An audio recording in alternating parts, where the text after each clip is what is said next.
Good morning. So, ladies and gentlemen, today I'm here to help you all with your 421 classwork, which is again formative writing task 1.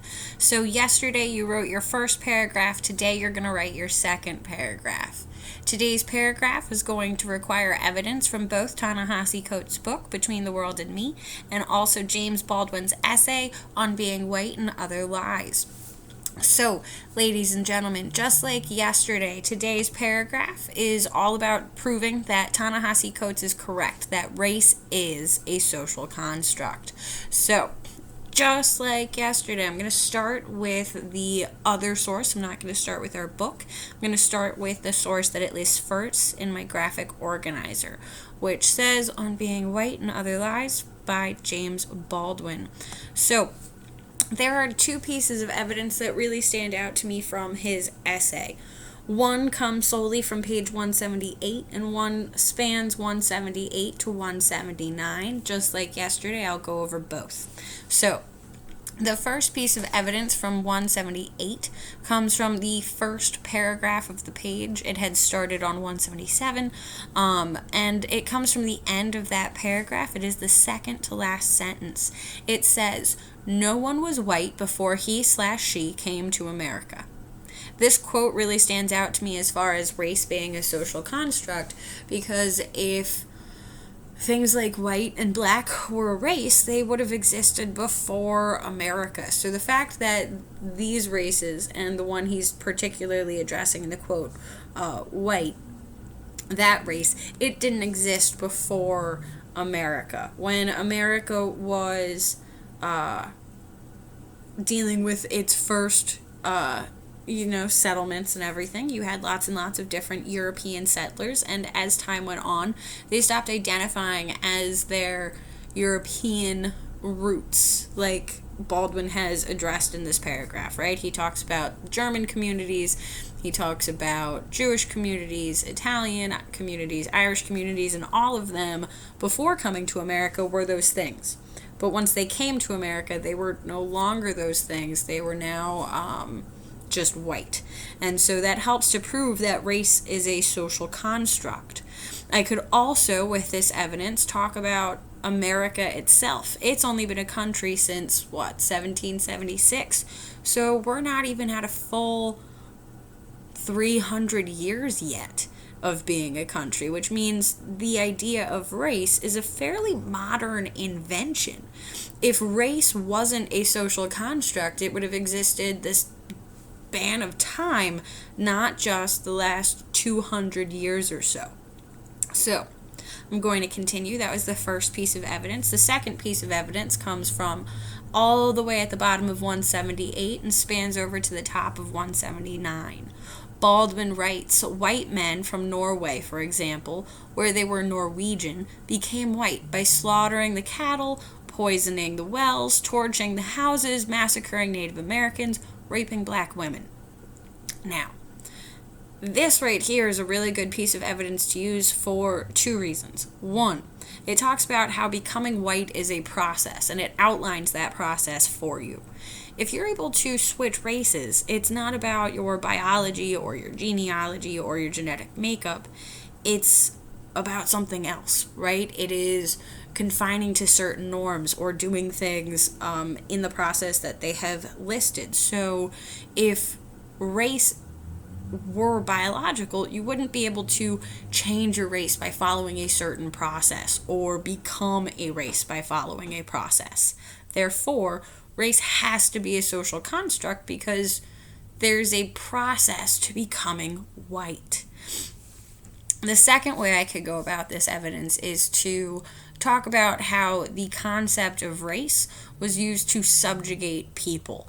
And so what that means is it was used to degrade and oppress people and take away their rights. Like Baldwin's talking about, white men became white by subjugating the other races, by preventing other races from having opportunities to succeed in America. And so if race was about biology, it wouldn't be about that grab for power. And so, in showing that race is a construct or an idea that's used to derive power, that helps prove that race is a social construct. So, ladies and gentlemen, we've looked at 2 pieces of evidence. Go ahead and pick which evidence you would like to use and add it to your graphic organizer.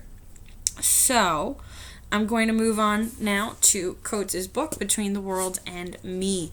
The first piece of evidence I'm looking at comes from page 7.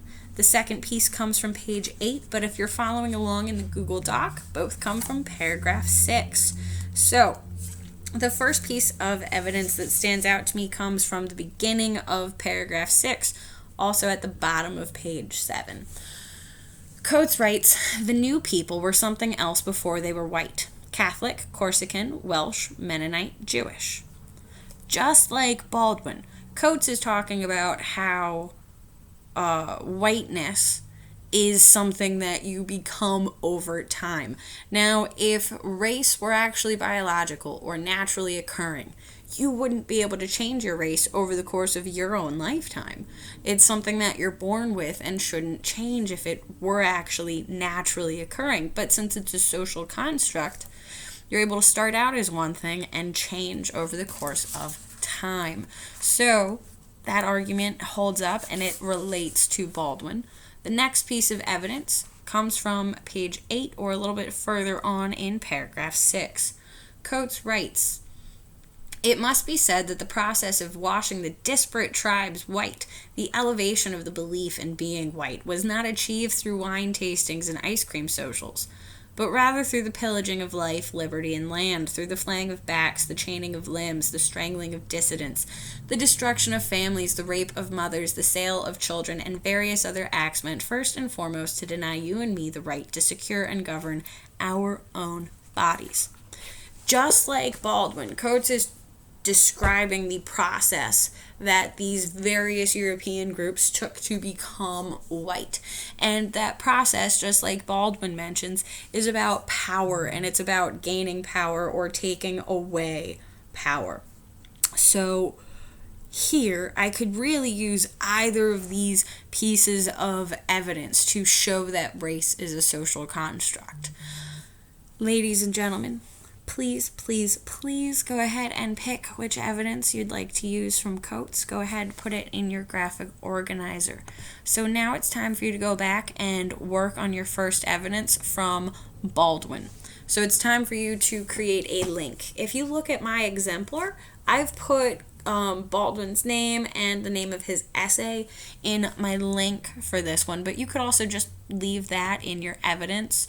So when I was trying to think of a way to link my topic sentence, which is that Ta-Nehisi Coates in his book Between the World and Me argues that race is a social construct, particularly whiteness, it made me think about how both of them really say that America is what changed the game. So I put in Baldwin's name. You could just say, if you agree with me or want to go something similarly, that races such as black and white did not exist before the creation of America.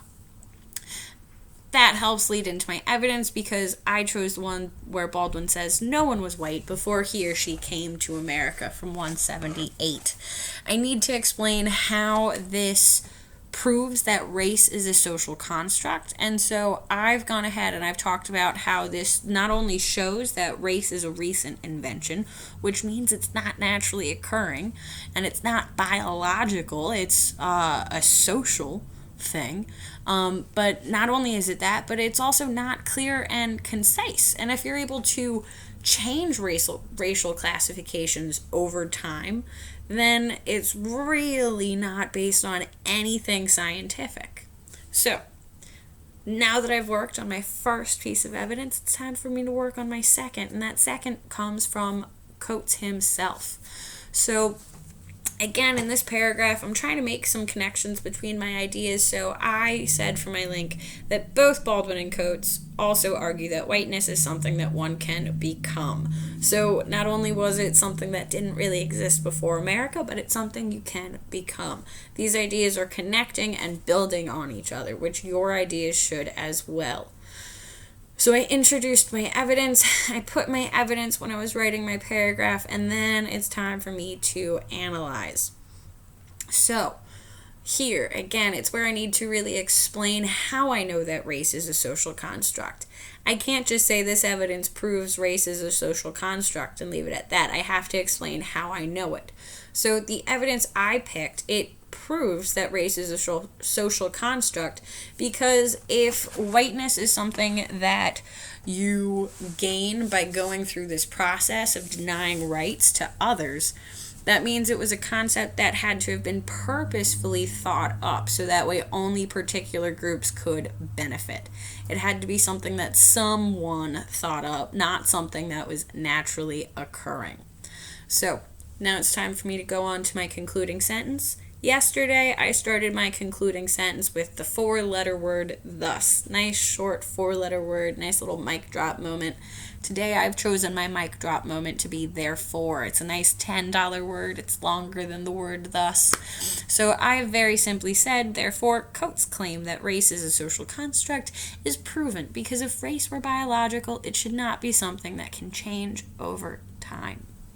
So, ladies and gentlemen, I hope that you found this video helpful. If you have questions, please feel free to reach out. Please, please, please let me know if you're stuck or need help. As always, this has been my TED Talk. I look forward to seeing you next time. Same bat time, same bat channel.